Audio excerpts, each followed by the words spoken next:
अब अनि के भन्ने त्यसपछि लभ स्टोरी आउँदै थियो नि त हाम्रो। ए त्यसपछि आएँ होइन कतारमा।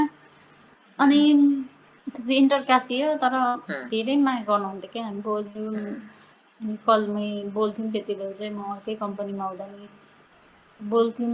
अनि कस्तो हुन्छ नि, यस्तो हुन्छ नि के अरे एउटा पुगेपछि रातभरि बोल्ने, दिनभरि बोल्नु हुन्छ नि, बोली गर्ने, त्यस्तो गर्नुहुन्थ्यो। रातभरि बोल्थ्यौँ, हामी बोल्थ्यौँ। अब बोल्थ्यौँ अब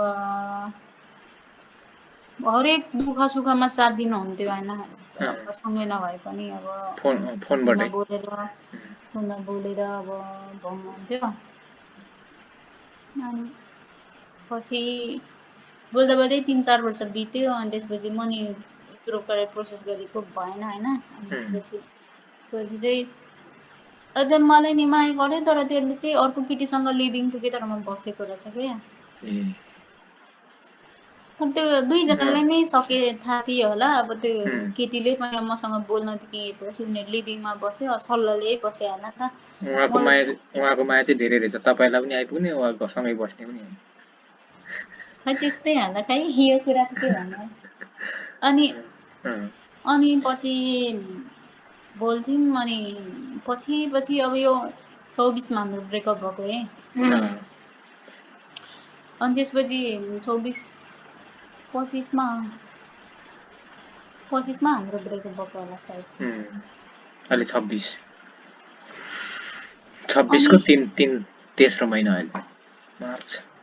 अनि त्यसपछि त्यही 24तिरदेखि चाहिँ त्यो मान्छे अलिक चिन्नु भएको है। मेरो भिजा लागेन। अनि त्यसपछि त्यसले नै मलाई गुगल आइडी खोलिदिनु भएको थियो। एउटै गुगल आइडी चलाउँथ्यौँ। अनि फेसबुक पनि एउटै चलाउँथ्यौँ। उसले मेरो चलाउँथ्यौँ, मैले फोन चलाउँथेँ। अनि इमोहरू पनि दुईवटैले एउटै चलाउँथ्यौँ। अनि वाट्सएप चाहिँ आफ्नो चलाउँथ्यो किनभने मेरो चाहिँ ड्युटी चाहिँ कम्पनीको स्केड्युल चाहिँ मोबाइलमा आउँछ होइन। किन्नुपर्छ, त्यही भएर उसको मलाई एक दिन चाहिँ त्यस्तो के भन्छ इमो पनि एउटै चलाउन मिल्ने रहेछ।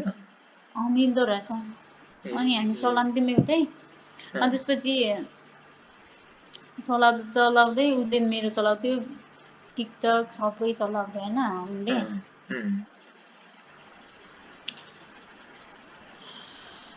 के भन्ने कति वर्षपछि चाहिँ हो के अरे तपाईँहरूको के भन्छ 3 वर्षपछि। 3 वर्षपछि चाहिँ 3 वर्षमा चाहिँ राम्रै थियो, राम्रै चलिरहेको थियो। ठिकै थियो। अनि त्यसपछि एउटै चलाउँथ्यौँ कि। अनि मैले त अनि उसको त कहिल्यै पनि त्यो ग्यालरी खोलेर हेरेन किनभने म त्यति बेला मेरो दुईवटा फोन थिए। एउटा त्यसले नै मलाई पैसा पठाएर मैले किनेको थिएँ कि एउटा फोन। पैसा पठाइदिन्थ्यो। पैसा पठाइदिन्छ भन्दा नि त्यो चाहिँ उहाँको साथीहरू दाइहरू प्रायः यतै हुनुहुन्छ, पहिला त्यो बसेको अरे। अनि एउटा फोन किनिदिनु भएको थियो कि किनिदिनु भएको भन्दा नि गिफ्ट पहिला नै हो। तर मैले मेरो आफ्नो नि फोन थियो, आफूले किनेको थिएँ, किनिदिनु भएको थियो। अनि मैले अब त्यस फोनमा चाहिँ उसले नै मलाई गुगल आइडीहरू खोलिदिनु भएको थियो। सबै चाहिँ आउँथ्यो क्या मेरोमा। अनि मेरो के गर्थेँ लोकेसन सबै उसकोमा जान्थ्यो। अनि मेरो नि उसकोमा जान्थ्यो, उसको नि मेरोमा आउँथ्यो। अनि मैले त्यसको त वास्तै गरिनँ कहिलेदेखि उनीहरू चाहिँ सँगै भनेपछि 24 घण्टा निगरानीमा कहाँ के गरेछ, कता जाँदैछ। अनि सबै उसले चाहिँ मेरो लोकेसन सबै ट्याग गर्ने। अनि जहाँ गए पनि लाइभ लोकेसन पठाइदिनु पर्ने त्यस्तो के। अनि उसको चाहिँ म त कहीँ जाँदैन थिएँ कि। अनि पहिलातिर चाहिँ जान्थ्यो। अनि पछि चाहिँ म गएन क्या। पछि कस्तो त्यसमा पनि कमेन्ट आउँथ्यो किन त्यहाँ गएको, कहाँ गएको भनेर त्यसो भन्थ्यो। अनि त्यसपछि एक दिन त म त्यो खोलेको त सर म त हेर्न नसक्ने फोटो देख्छु। अनि त्यसपछि यहाँदेखि अब लोकेसन चेक गरेको नि ठ्याक्कै त्यो होटेलहरू देखाइरहेको थियो। होटलहरूको लोकेसन सबै देखिरहेको थियो कि। अनि सबै लोकेसन होटेलको देखिरहेको थियो। अनि होटलसम्म जाँदो रहेछ। सुतेको भिडियोहरू अनि सबै देखेँ कि अनि म त त्यति बेला त म त छाङ्गाबाट खसेको जस्तो भयो सर। अनि एकछिन त सास नै बन्द भयो जस्तो लाग्यो कि अनि संसारै अँध्यारो भयो। त्यसपछि अनि त्यसपछि मैले फोन गरेँ, म त रोएँ त्यसपछि। अनि पनि त्यसले केही रेस्पोन्स नै दिँदैन के। अनि केही फोन भन्दैन तान्यो, चाहिँ होइन होइन भन्छ कि। अनि हामी त साथी मात्र हो भन्छ। अनि त्यसपछि के गर्दै केटीको नम्बर मलाई दे भनेको, मलाई त्यो केटीको नम्बर दियो। अनि त्यो नम्बर चाहिँ दियो फेरि। त्यो केटीले नै भन्थ्यो, मैले झगडा गरेर दियो त्यो नम्बर। अनि केही नभने त्यो केटीलाई भने। अनि मैले सोधेको त्यो केटीले नि के भन्छ, पहिला चाहिँ हामी थियौँ, पहिला नेपाल जानुभन्दा अगाडि चाहिँ नेपाल आएपछि चाहिँ हामी त्यस्तो केही छैन भन्छ। फेरि तिनीहरूको लोकेसन एउटै ठाउँमा देखाइरहेछ। अनि त्यसपछि अनि फोटो, अनि त्यसपछि फेरि भोलिपल्ट मैले फेरि चेक गरेँ, म त भिडियो देखेको, सुतेको भिडियो। अनि साह्रै हेर्नु मिल्ने कि हेर्नु नमिल्ने? खै अब मिल्ने होला, खै मिल्नै होला नि। अनि त्यही साह्रै 1 मिनेटको जतिको भिडियो होला। फोटो त थियो, अझै भिडियो पुरै छ। रहेछ। अनि त्यसपछि अनि त्यसले के सामानहरू किनिदिएको रहेछ होइन, यस्तो के सामानहरू रहेछ, त्योहरू सबै स्क्रिनसुट अनि स्क्रिनसुट सबै आउँथ्यो नि त। अनि चप झुम्काहरू अनि के किनिदिएको रहेछ। अनि त्योहरू अनि मैले त अझै पनि डिलिट गरेको छैन, मेरो ग्यालरीमा छ। किनभने आफ्नो मन यति भइसक्यो होइन। अनि छ अझै पनि। अनि त्यसपछि भिडियो देखेँ, त्यहाँ के हेरेँ, त्यो कभरहरूको स्क्रिनसुट गरेर छ। कुन होटेल जाने, होटेलको त्यो रुमको रेन्ट सोधेको समेत देखेँ कि। अनि होटेलको रुमको रेन्ट सोधेको। अनि उनीहरू चाहिँ अब खै म त केही बुझ्दिनँ कि। लिभिङमै बस्यो कि अब रुममै गयो कि, त्योहरू सबै स्क्रिनसुट गर्दै अब त्यो यताउता पठाउँदाखेरि त आयो नि त, सबै आयो। अनि सबै त्यो उनीहरू बोलेको अनि बेबी बेबी भनेर बोल्दो रहेछ क्या। अनि स्क्रिनसुटहरू सबै भेट्यो क्या। अनि त्यसको तपाईसँग इमो पनि थियो, फेसबुक पनि थियो, केबाट बोल्दो रहेछ?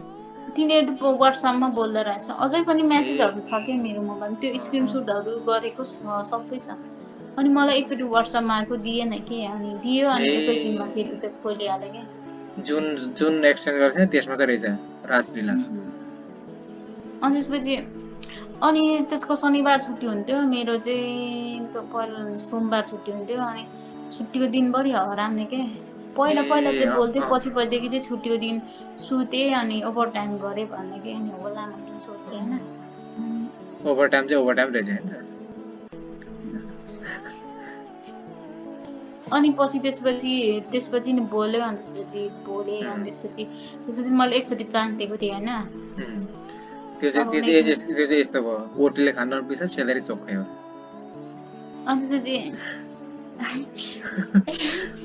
अनि त्यसपछि मैले एकचोटि सरी दिएको थिएँ होइन। त्यति भएर पनि सरी दिनुभयो? सरी दिएको थिएँ। मनले मान्यो? माया गरेको मान्छे हामी। अब सुध्रिन्छ कि भन्ने एउटा चान्स दिनु। अनि त्यसपछि फेरि 3 दिनपछि त्यही केटीसँग अर्को ठाउँ गएको रहेछ कि। अनि रातभरि फोन उठाएन, ड्युटी गएन छ होइन, 3 दिनपछि। अनि त्यसपछि ढाँटेँ कि म ड्युटी गएको हो, मेरो आज ड्युटी गएको हो भनेर म ढाँटेँ कि।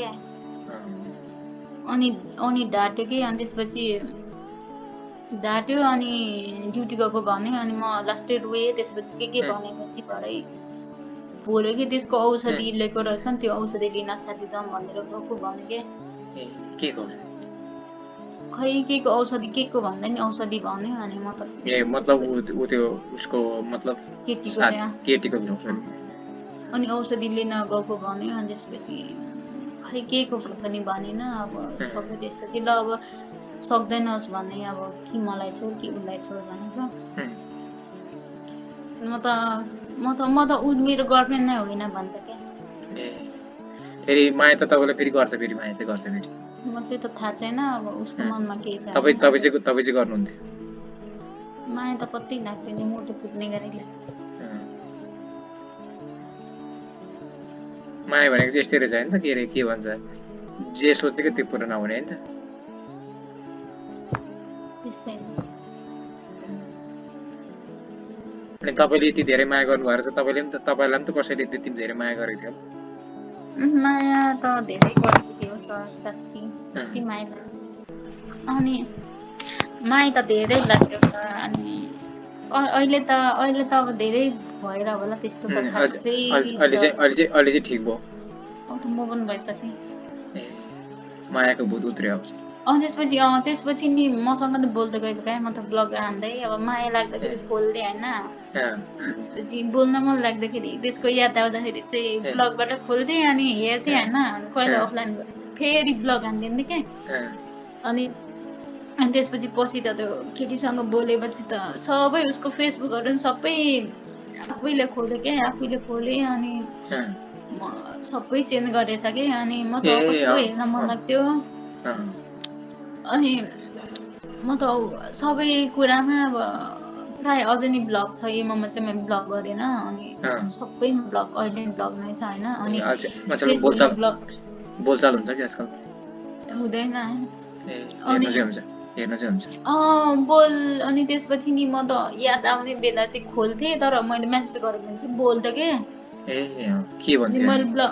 तर पहिलाको जस्तो त्यो मरिहाल्दा चाहिँ गर्दैन थियो। पहिला त अलिकति ब्लग गर्ने बित्तिकै नम्बरमा जस्तो मैले कल गर्थेँ होइन, ब्लग नगर भन्थ्यो। अनि त्यसपछि अब त्यो अर्को गर्लफ्रेन्ड भएपछि मैले ब्लग गर्दै 3-4 दिन ब्लग गरेँ, केही रियाक्सन दिएन क्या। अनि म आफूलाई त्यसको याद आउँदाखेरि चाहिँ खोलेर बोल्थेँ कि। अनि मेसेज गर्थेँ अनि रुन्थेँ क्या। अनि कति रुन्थेँ। अनि फेरि त्यो चुप लागि सुनिबस्थ्यो। अनि फेरि ब्लग गर्थेँ। अनि फेरि ब्लग गर्थेँ। अनि फेरि याद आउने बेला फेरि खोल्थेँ। अनि फेरि बोल्थेँ क्या। अनि बोल्दाखेरि चाहिँ त्यो रिप्लाई चाहिँ दिन्थ्यो। अनि त्यसपछि अरू म त सबै ब्लग गरेको थिएँ। अनि हेर्न मन लाग्थ्यो। अनि इमोमा ब्लग खोल्थेँ। अनि फेरि मेसेज गर्थेँ। अनि फेरि झगडा गर्थेँ, फेरि ब्लग गरिदिन्थेँ क्या। अनि पछि चाहिँ यतिकै मोबाइल भएछ क्या। अनि पछि अब चाहिँ बानी छुट्यो त्यसपछि। अनि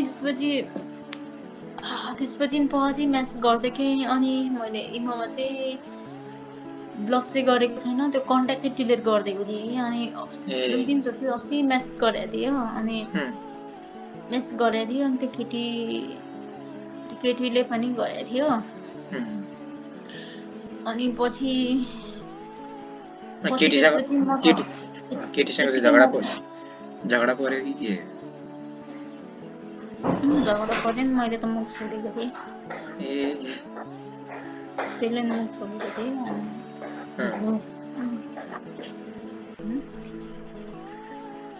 अनि त्यसपछि त्यो लास्टमा मेसेज गरे होइन त्यसले। अनि फेरि पनि रिलेसनमा बसौँ भन्ने कुरा गरे होइन। धेरै 5-6 महिना पछाडि होला हौ। फेरि यस्तो के आफूले माया गरेको मान्छेको चाहिँ अब बोलिदिए पनि हुन्छ लाग्ने के, मनमा रिस चाहिँ उठिरहेको हुन्छ होइन। बाहिर चाहिँ रिस उठ्छ, अब मनमा चाहिँ फेरि फर्किदिए हुन्छ जस्तो भयो नि, त्यस्तो लाग्ने क्या। अनि माया त अझै पनि लाग्छ। अनि लास्ट टाइम मेसेज गऱ्यो। अनि बोल्यौँ होइन। फेरि रिलेसनमा अरू केटासँग बोल्छ भने त बरु मैसँग बोल भन्छ कि जस्तो भन्दा क्या।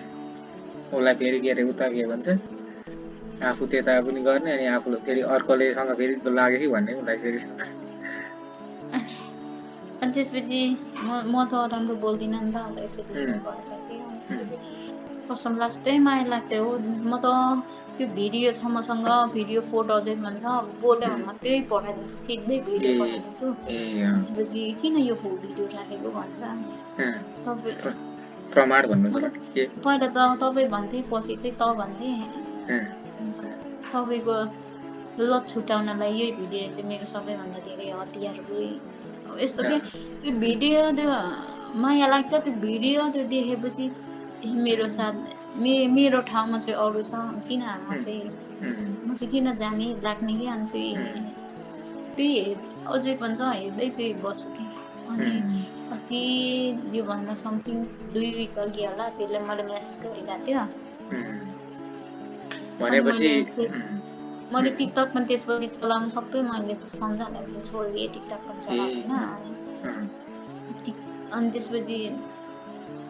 त्यसपछि लास्ट टाइम मेसेज गरेको थियो 2 विक अघि होला अनि त्यसपछि मैले त्यसको गर्लफ्रेन्डलाई मेसेज गरिदिएको क्या यता पो आउँदैछ भनेर मलाई मेसेज गरिरहेछ तिमीलाई भनेको के भन्छ त्यो केटीले नै मलाई पो सरी भन्छ क्या खै मेरो कारण तपाईँ रुन पर्यो अब भन्नुहुन्थ्यो सरी मागेको छ फेसबुकमा केमा इमोमा त्यो केटीसँग पहिला मैले मेसेजहरू पनि डिलिट गरेको छैन सबै छ अनि उनीहरू पनि अहिले त ब्रेकअप भइसक्यो अरे भनिरहेको थिएँ तपाईँले गर्दा मैले गर्दा होइन अब उनीहरू ब्रेकअप त्यही त उनीले गर्दा तपाईँहरूको ब्रेकअप भयो अब तपाईँले गर्दा फेरि उसको ब्रेकअप भएछ उसको होइन खै अर्कै तेस्रो पर्सन आयो भन्दै थियो केटीको अरूको लागि नि छोडिदिनु पर्छ केटीको कि केटाको तेस्रो पर्सनमा केटाकोमा हो कि खै थाहा छैन त्यो त हाम्रो नि उनीहरू पनि ब्रेकअप भइरे भनेर सबै अहिले यसरी बाँचिरहेको छु